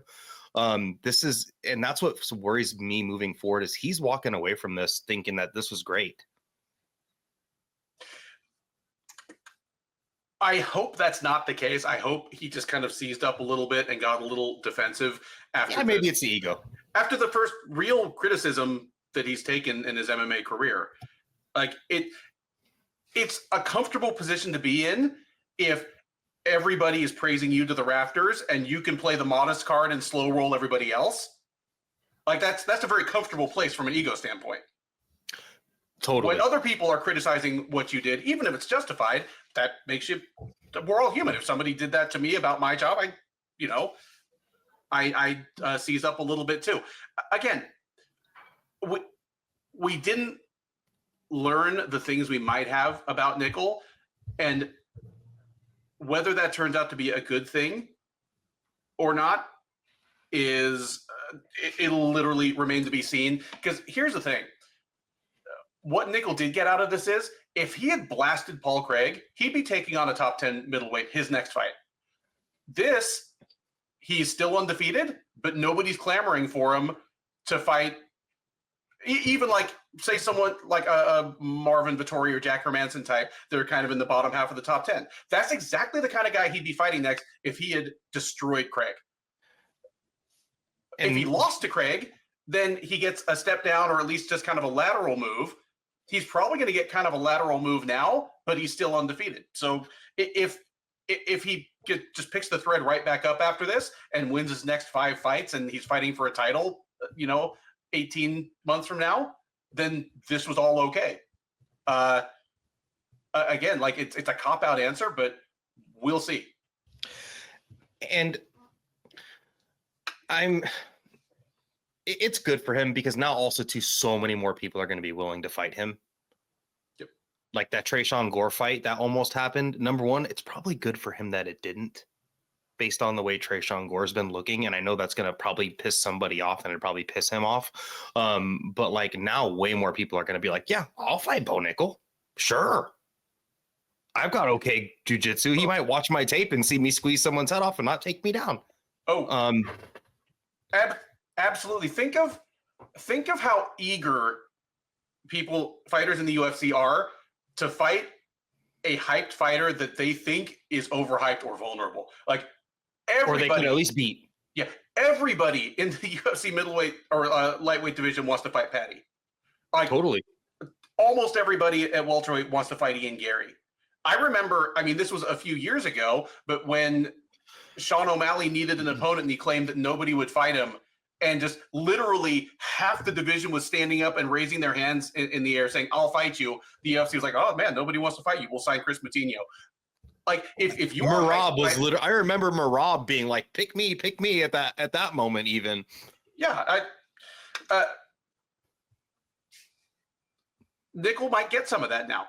And here's the thing, especially before the Craig fight, I would have picked Nickal to embarrass Tresean Gore. And if he fights Tresean Gore next, he's going to be a minus 1,000 favorite again. Totally. But you know what? Tresean Gore than you thought it was. Tresean Gore for a kickboxer has a pretty fast guillotine. Is it out of the realm of possibility that? And he's athletic as shit. He's athletic as shit. Is it out of the realm of possibility that he jumps a guillotine and taps out Nickal in 90 seconds? No. So again, it's not what I'm thinking. Especially punches and I think a big time too. And I'm sorry to interject. I really do think that this was a big wake up call for Bo Nickal, where he's like, oh shit, MMA is not wrestling. This is real different. Mm-hmm. Like this is the most shots he's ever taken. I just do think that that's really, this might have been his, like, I hate to say come to Jesus moment, but like this may be the time where he realized, shit, MMA is hard. And, guys that aren't supposed to, look at Fluffy. Look at what he's done to the highest level BJJ practitioners. Oh, dude. I mean, Bo Nickal is the official state religion of the Shillin and Duffy podcast, as you very well know. But if I'm Bo Nickal's handlers, I'm not letting them anywhere near Fluffy Hernandez. Not even in the same room, not the same arena. They don't even go to the same restaurant as him. Because, Nickal would completely wash Hernandez for 2 rounds with wrestling, get tired, and Hernandez finishes him in the 3rd. That's my pick right now. Yeah. He's just absolutely the worst type of guy to have your up and coming prospect who is a specialist take on, because Fluffy's good everywhere, has no quit in him, and is a builder. Yeah. And fearless. Which is super hard to finish. So I think for Bo Nickal, he still hasn't had a brawl. We haven't seen him we haven't seen him have his Dustin Poirier moment where like he's getting hurt and he's just got to fucking hang tough and fight back. We haven't seen him go through that yet. This was the closest thing to that, but this still wasn't near that. So we'll see if he ever has that moment, or this could be his Gleason Tebow fight. With Khabib and Gleason Tebow. This could literally become an absolute aberration, and maybe I'm being too hypercritical of the guy. This is best for him. Like you said, if he would have gone out there and nuked Paul Craig, he would have been fighting, someone up Jack Hermanson. It would have totally been Jack Hermanson. And, ask Joe Pyfer how that went.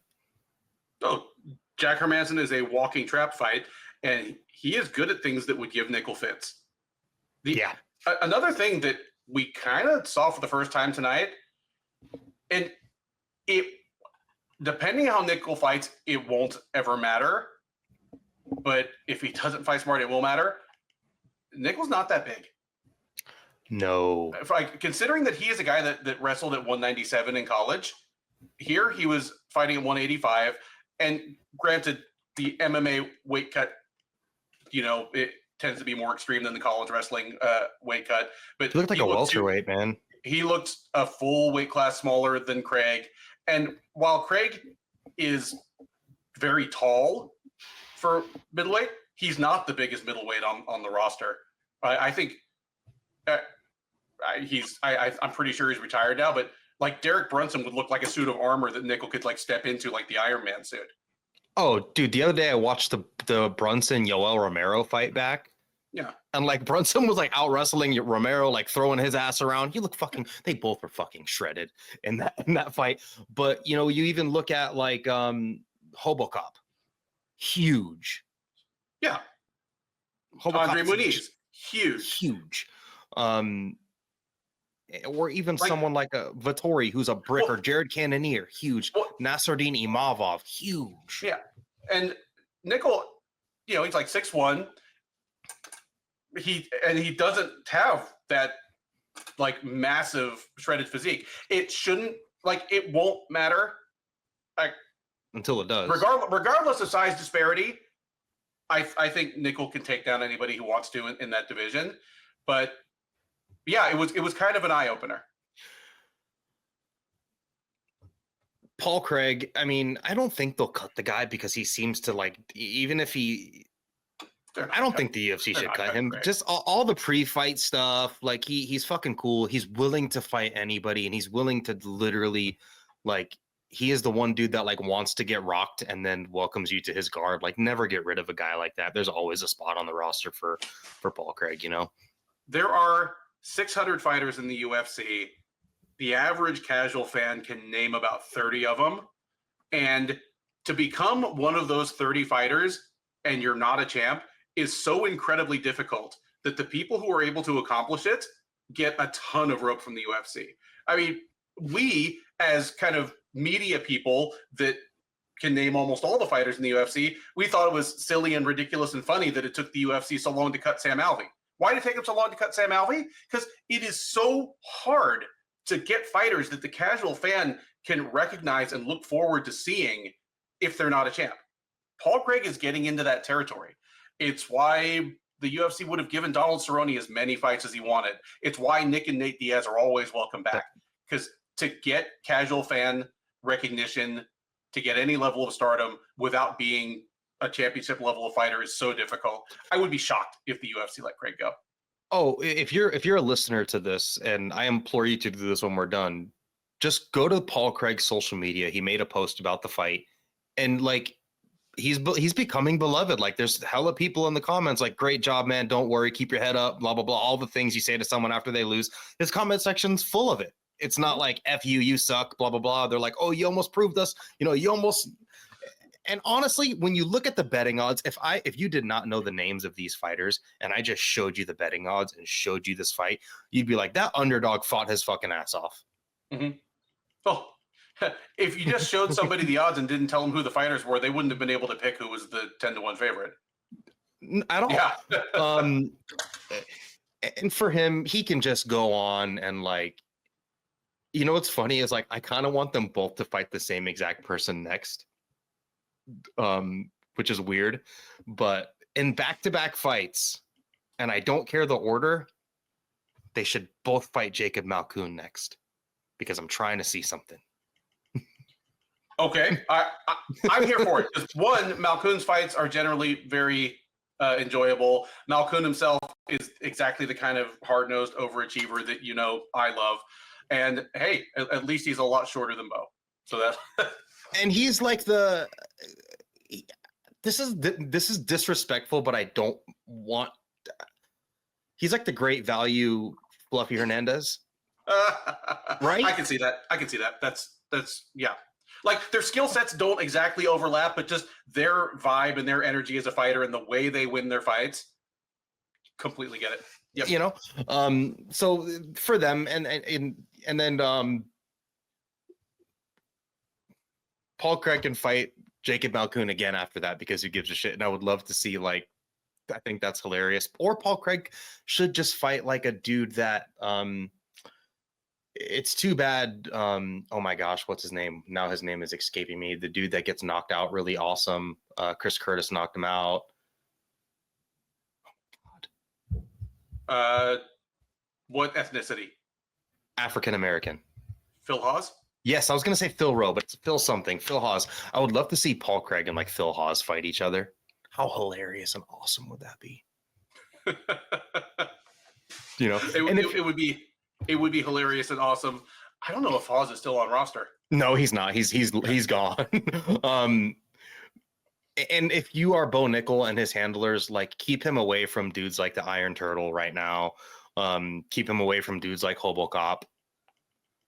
It's funny you should mention that because for Nickal, Park was one of, like, I pulled out two names for possible matchups, and Park was one of them. And Park was the one where I was like, this might be too much too soon for Nickal. And here's the thing: it's I said this on the recap. It's not boxing. Like the world doesn't end if Nickal loses a fight on his way up. No, it may turn out to be the best thing for him 2 years down the road, but. I just like I'm not Nickal's dad. I'm not his manager. I'm not his coaches.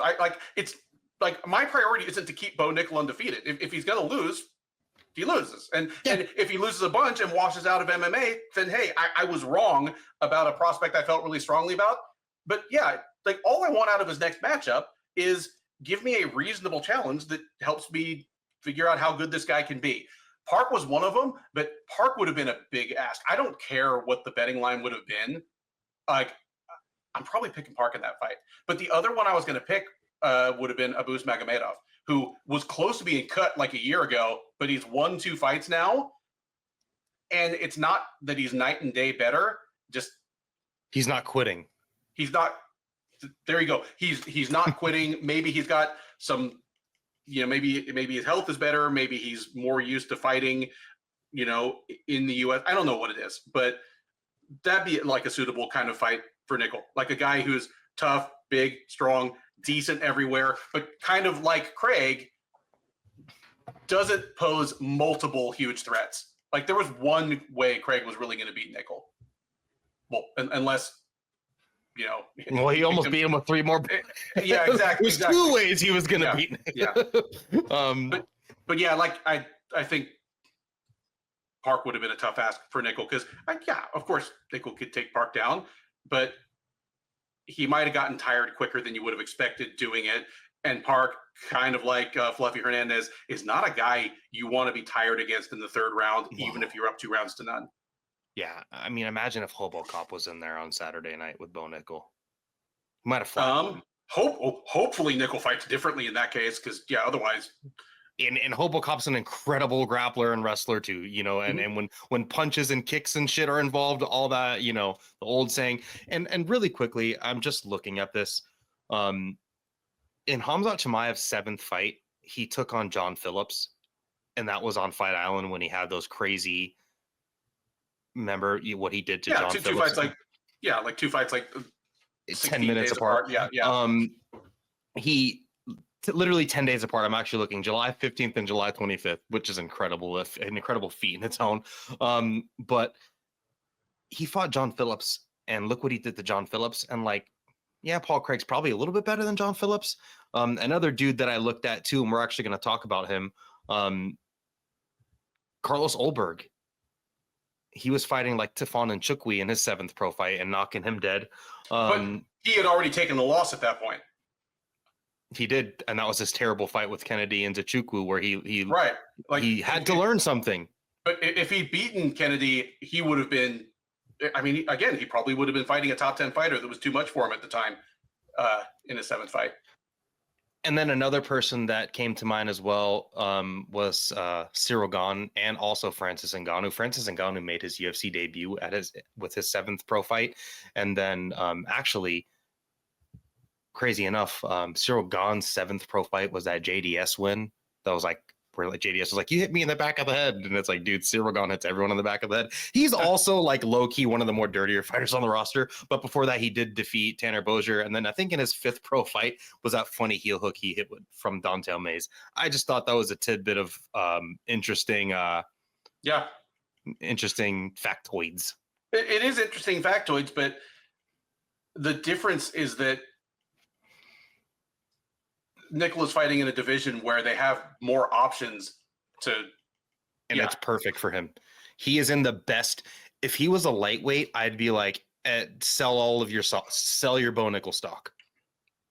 If he was a lightweight, I'd be like, sell your Bo Nickal stock, but he's a middleweight. It's getting to be better, but it's not one of the best divisions in the UFC. And there are plenty of people. The Contender Series just signed a freaking million middleweights. If they want him to catch a body, there are plenty of bodies for him. Moving on to the final segment of the show, in with the new. We skipped the middle segment because we spent a long time on UFC 309. We've got UFC Macau. It starts at midnight Pacific time. Ben and I just chatted a little bit about it, and we looked at the time. There's a lot of people on here I cannot pronounce. We're going to talk about 2 of the fights. I think they're the 2 best fights on the card. First fight we're going to talk about takes place at men's light heavyweight, because there's definitely not a women's light heavyweight. We have Carlos Black Jag Ulberg taking on Volkan No Time Oezdemir. 2 nicknames I don't mind, actually. Odds on this fight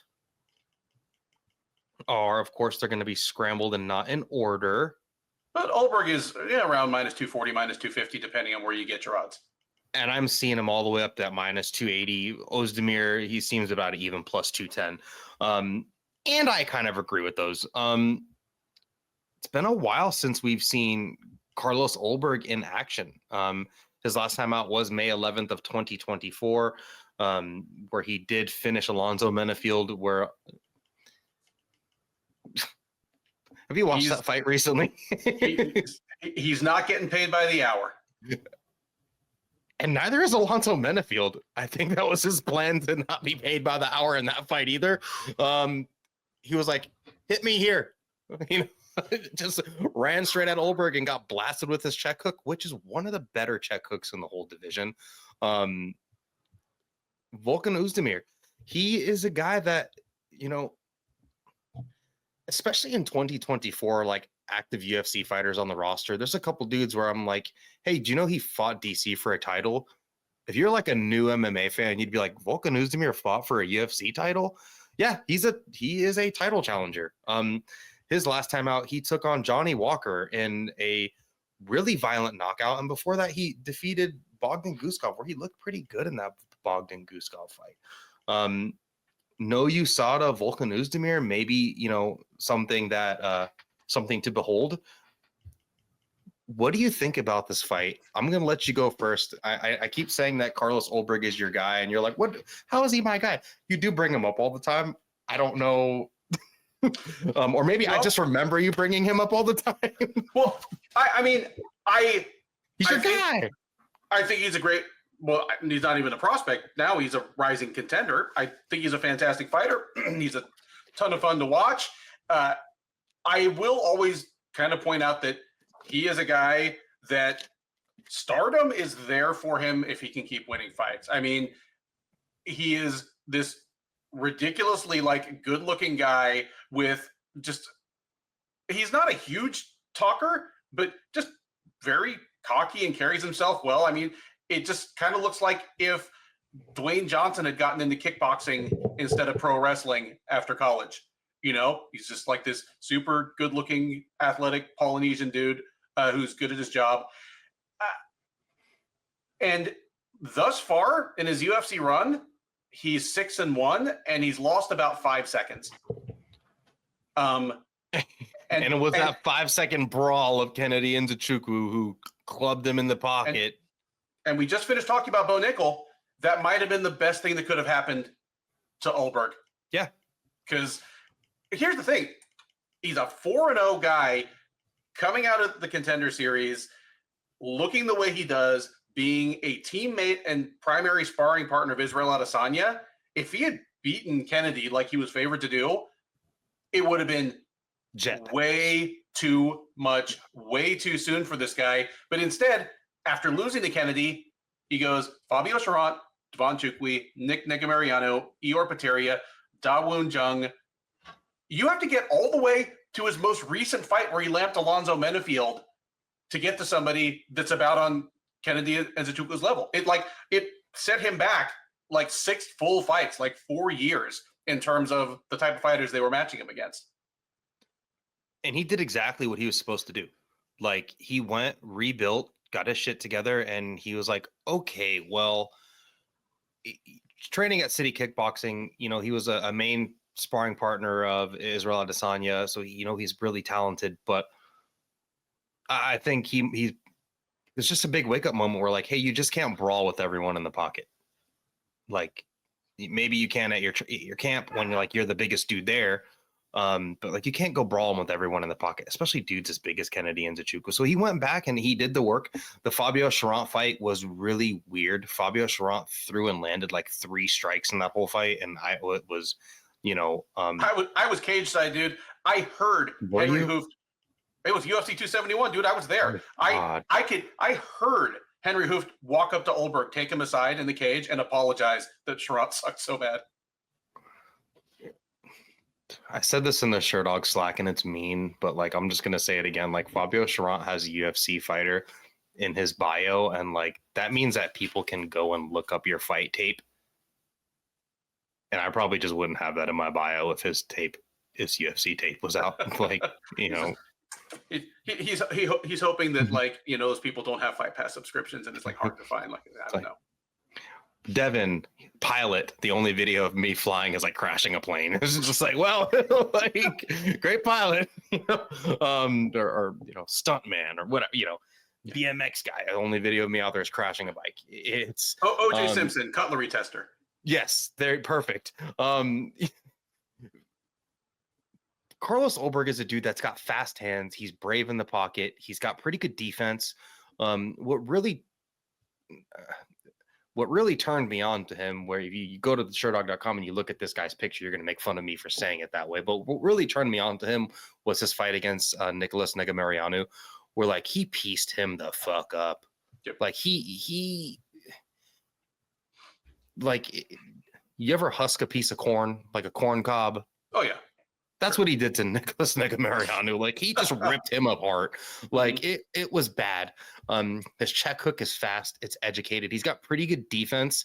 And him getting clobbered by Kennedy and Nzechukwu in a fight that he was doing really good in, did teach him a lot. He's got good power, really good athleticism, really good speed. He definitely has that Polynesian like brutishness to him. And he's with a really good team. Volkan Oezdemir, he's a guy that, it's weird to call him a vet, but like 1000% he's a vet at this point. Like go look through his record, go look at the dudes he's fought. He's fought a lot of people in this division and he's got good wins. Like you go look at his record and Volkan Oezdemir's got actually pretty good wins. And even in his losses, like he's fought good dudes. Like his fight with Magomed Ankalaev, like he lost via decision. Magomed Ankalaev didn't kill him. Yeah, he got knocked out against Yuri Prochazka, but like he did really well against Yuri. Did well against Rakic in their win. Lost a split decision to Dominic Reyes. Yeah, he did get knocked out and finished by DC, but before that, he was on a hell of a run. He's got really big power himself. He showed in his Bogdan Guskov fight that he's willing to wrestle. Like, hey, I'm not even going to take risks with this dude. I need to get a win. I'm going to go take this dude down and squeeze his head off. And I think he may try to go to that in this fight. I don't think he'd be scared to strike with Ulberg, but I think it'd be smart if he maybe did try to mix it up a little bit. I completely agree. And because of that, I would be more hesitant to pick Ulberg without hesitation than I would have been before the Guskov fight. Because before that, I felt like the book was kind of written on Oezdemir. And obviously, part of this is probably due to the change in the UFC's anti-doping partner. There's so much smoke at this point that there's got to be some fire. Like, so many fighters that are way old for their weight class are doing great. Like, it's statistically significant. So many fighters that just subjectively seem to be shot have found new life. I mean, I'm expecting Johnny Hendricks to come back to the UFC at this point. He'd come back as Jimi Hendrix. But the fact, and you pointed out that Oezdemir, for the first time in practically his whole career, turned to the ground game as the easiest and safest route to victory against Guskov. I mean, that was his first submission win in 12 years, the second one of his entire career. We're talking about a guy that took 2 years off early in his MMA career to go back to kickboxing full time. Like, he is a kickboxer who, has transitioned to MMA. And because, again, just barely over a year ago, he took a huge hitter like Guskov down and just wrecked shop on the ground, I think that's going to help him against Ulberg, at least in the sense that Ulberg and his team have seen that as recent tape. And I think Eugene Behrman at City Kickboxing is one of the truly elite tape watchers and game planners in the sport right now. So I think they're going to come up with the most appropriate game plan they feel to beat Oezdemir. But that's something that's got to factor in now. Like, Ulberg is a very fearless fighter, but your kicking game is different if you're fighting a guy that could put you on your back off a caught kick, and that round, if not the fight, might be over. Like, if Oezdemir takes you down, lands in half guard, you might have just lost that round, and if you're not careful, you might have just lost the fight based on what we saw out of Guskov. So, yeah,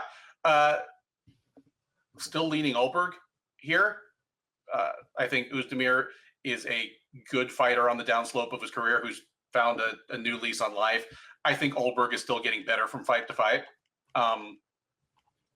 Yeah, but I'm more interested in it now than I would have been, last summer. And anyone in this division would be a fool to just take Oezdemir's striking for granted. Like, he's got big power in this division. He hits really hard and he's willing to rely on it.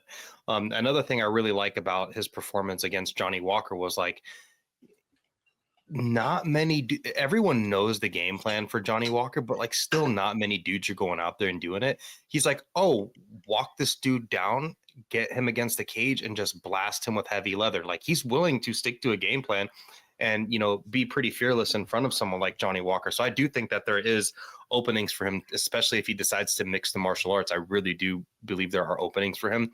But I do think Ulberg's too fast. And I think Volkan Oezdemir is brave enough to go out there and maybe try to strike with Ulberg first, or I think he should use his striking to mix in his wrestling. I think he may go with the plan A of striking and unfortunately try to rely on wrestling as a plan B when he is looking up at whatever ref is waving the fight off. I think Ulberg probably knocks him out in the second round with a big check hook. But this could be another, you know, setback for Ulberg. I wouldn't be surprised because Oezdemir, you know, he can be that dude when he wants to be. He can be that dude when he wants to be. Completely agree. Which is what makes this a good matchup.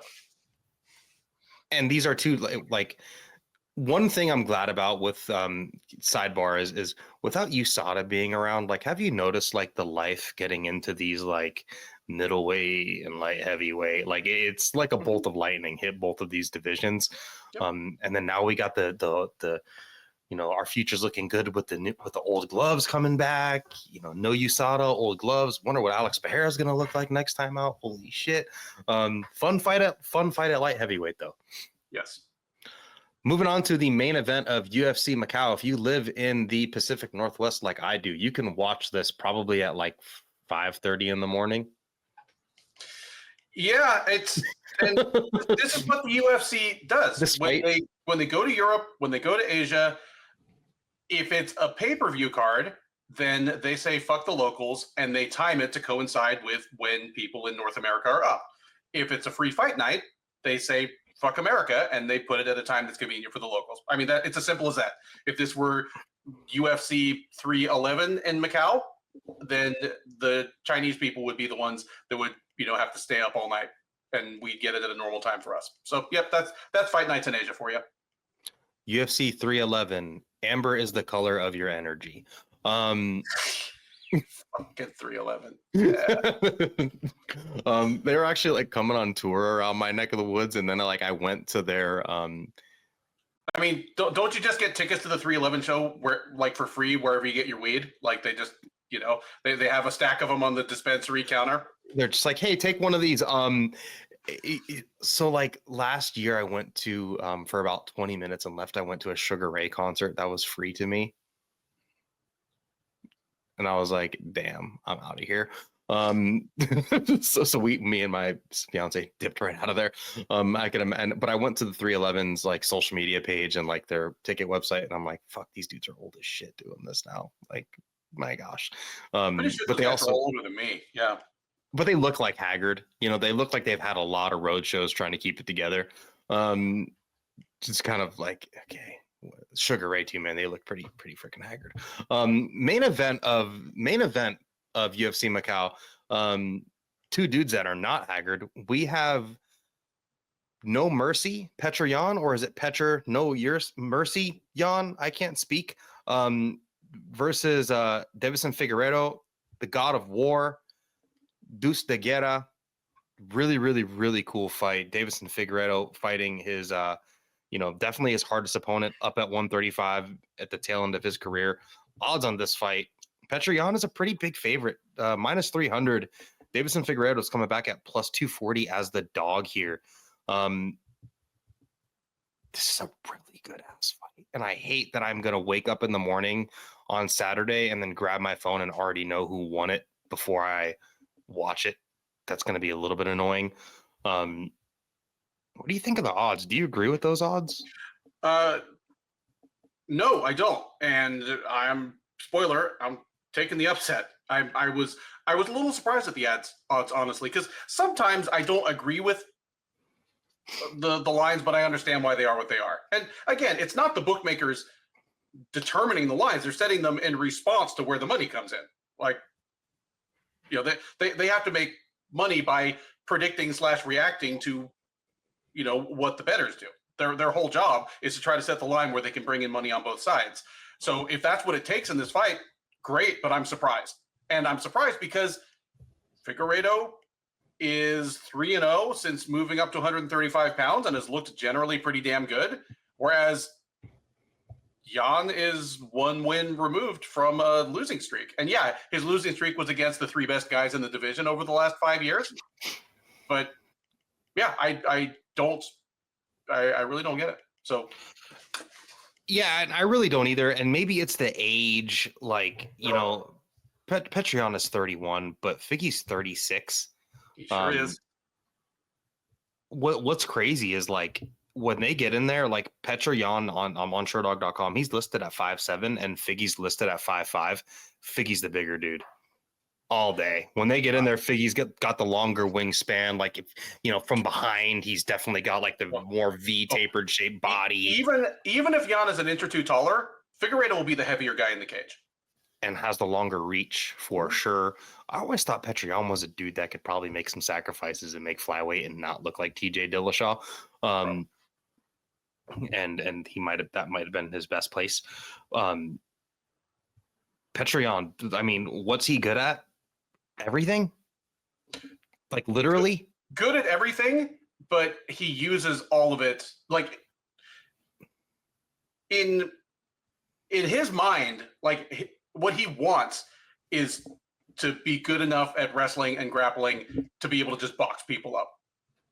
You know, that like I think his preferred skill set is his boxing, you know, but he is smart enough and well coached enough that he'll take the fight wherever it goes in order to win. Like I've never seen him like really lose a fight because of a terrible game plan.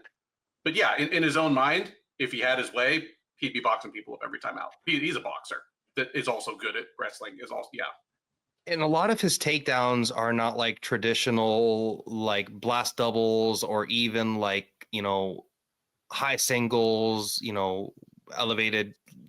He's not doing what DC did to Gus or Josh Barnett. He's doing what like Jon Jones did to Stipe. He's got a lot of like Muay Thai style, like clinch takedowns, sweeps, trips. So it's a really interesting takedown game. His boxing is venomous. He's got big power in his hands, really good combination punching. Like, look what he did with that like shifting combination on Corey Sandhagen. He hit him with that like crazy shifting spinning back fist combination. That was a fucking incredible performance. His Corey Sandhagen performance. Deiveson Figueiredo, he is a dude. I watched the Pantoja fight recently, and like he fucked Pantoja up. Mm-hmm.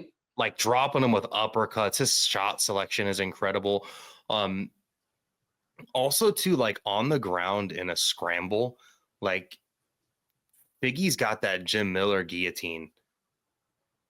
Like he will club and sub you, and literally, like, when I think of the most violent things that I've ever seen in an octagon, I think about his fights at flyweight with oh my gosh, why is his name escaping me right now? Moreno?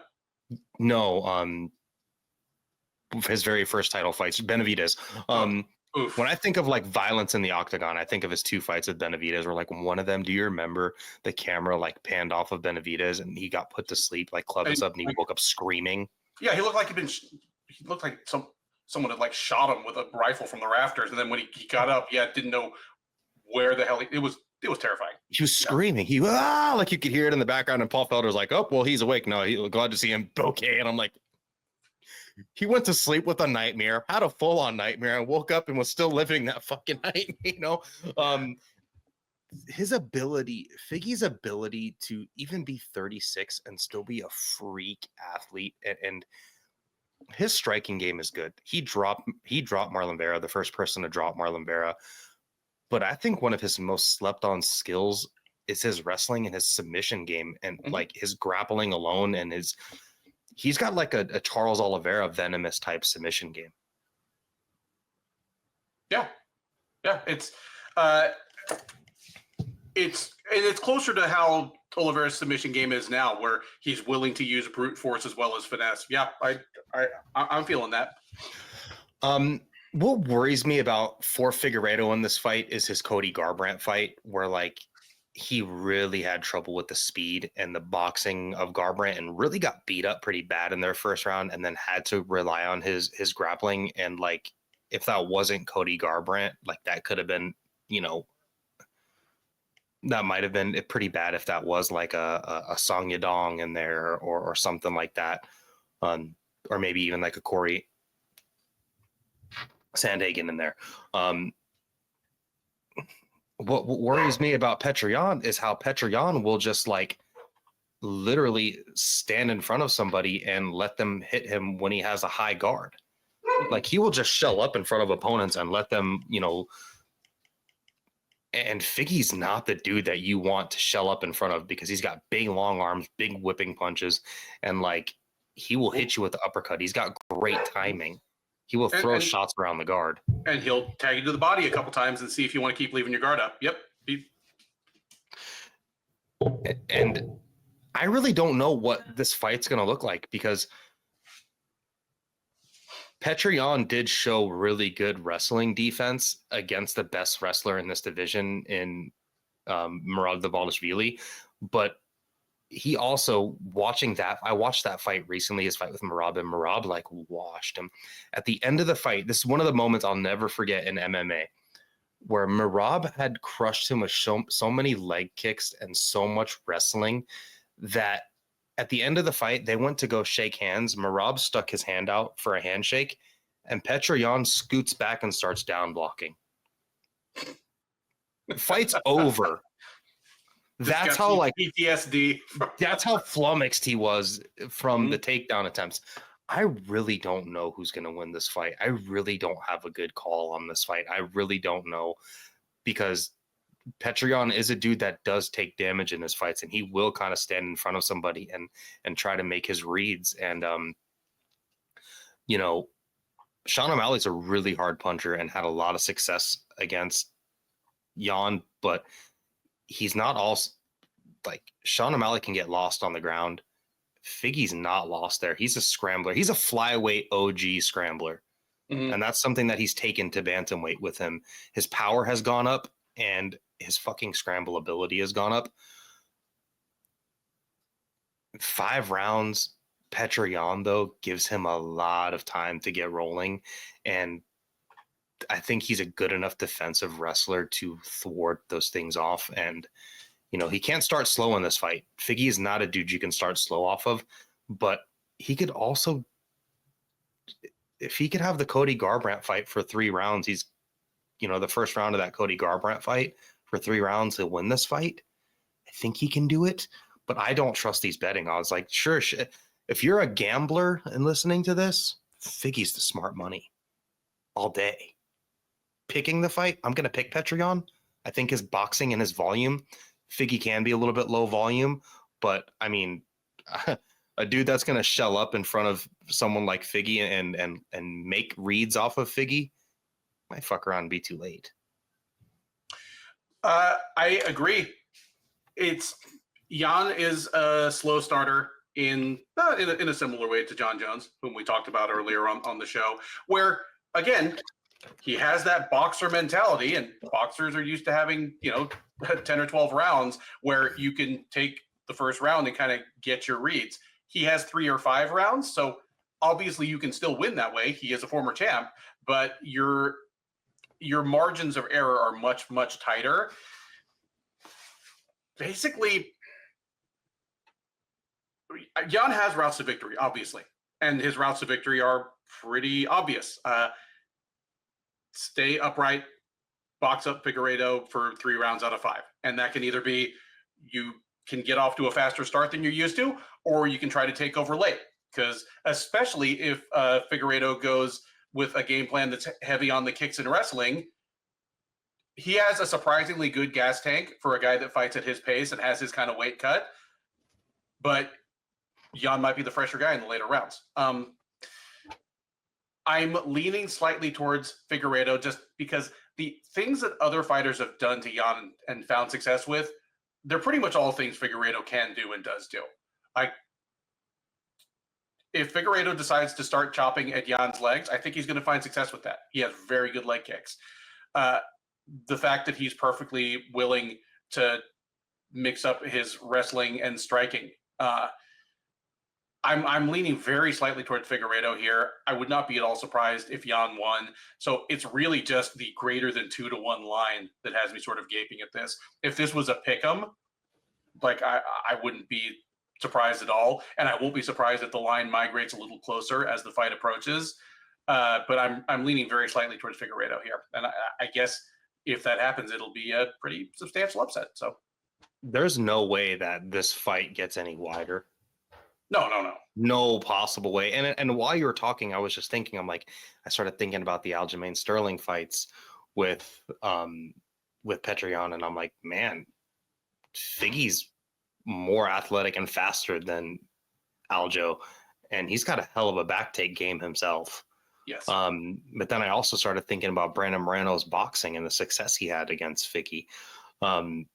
Where like in their last fight, he made Figgy look like a freaking shell of himself. Was it the weight cut to 125? I don't know. This is a really, I mean, to me, like, especially at men's bantamweight with dudes that are this fucking good. Like, if these dudes were in any other division, this would be a title fight. Mm-hmm. As it is, it's very possibly a title eliminator, especially if Figueiredo wins, since he's a fresh face in this division. So yeah, like it's a super high level fight, and yeah, it's men's bantamweight, man. It rules. Incredible, really, really good fight. It's a coin flip to me. I really don't agree with the odds, but I mean, you can have fights with your morning coffee.